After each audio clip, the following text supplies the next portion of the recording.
Vi siete mai chiesti cos'è che conta davvero nella vostra vita? Io credo che dovremmo partire da una domanda di questo tipo quando pensiamo ai rifugiati come a delle persone, non come a una categoria. E quindi questa domanda vale per loro, vale per noi, vale per tutti. Vale chiedersi se quello che conta davvero sono solo dei pezzi di carta, dei documenti, un'assistenza materiale o non è anche e soprattutto talvolta avere qualcuno su cui si può contare, avere delle relazioni, delle connessioni, la possibilità di confidarsi con qualcuno, di avere a portata di mano in ogni momento delle persone fidate. Ecco, allora questa possibilità spesso è qualcosa di molto raro e molto prezioso per le persone costrette a lasciare tutto, ad abbandonare i legami a cui sono più affezionati per arrivare in un paese di asilo. Chiaramente noi non possiamo sostituire un genitore, un figlio, la comunità di riferimento da cui sono dovuti scappare,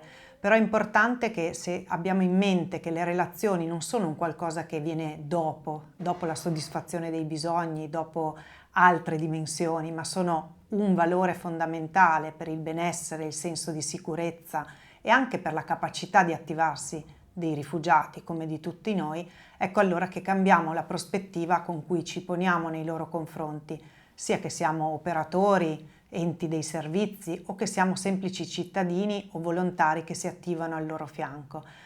Le persone rifugiate spesso dal momento in cui arrivano sono sottoposte a una serie di domande, a una serie di procedure burocratiche che tendono a deumanizzarle, a farli sentire dei numeri, a farli sentire delle persone in più o addirittura non farli sentire proprio delle persone umane. Ecco allora che avere in mente il tema delle relazioni fin dal primo momento in cui arrivano, fin dal primo giorno del rapporto con la comunità di destinazione, questo credo che ci mette nelle condizioni di immaginare anche un sistema di servizi che non sia solo erogazione, che non sia solo rapporto uno a uno con un operatore o con un sistema di servizi, ma che li metta nelle condizioni di costruire dei legami via via più significativi anche con persone del posto, con persone locali. Chiaramente questo significa lavorare talvolta per costruirle anche